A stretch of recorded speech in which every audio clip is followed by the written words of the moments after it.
naabot ang panahon sa unang panagtagbo. Mga sakayan nga naglawig gikan sa layo, nagdala og bag-ong produkto, bag-ong kahibalo ug bag-ong pagtuo.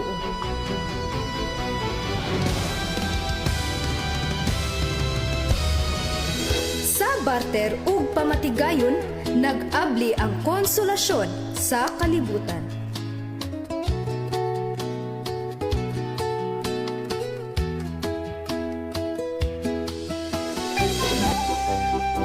Dili lamang produkto ang nag-ilis, kultura, pinulungan ug panginabuhi. Ug tiwala sa kausaban, ang sarok nagpabiling kauban sa katawhan, panalipod sa ulan ug init, ug kahago sa adlaw-adlaw nga panginabuhi. Kini ang sinugdanan sa konsolasyon, nga usa ka komunidad nga bukas sa kausaban, apan ligon sa kaugalingong identidad. Panagpuban sa katawan, bisan lain-lain ang gigikanan, gihabi sa kagahapon o gisulog karon. Sarok sa konsolasyon.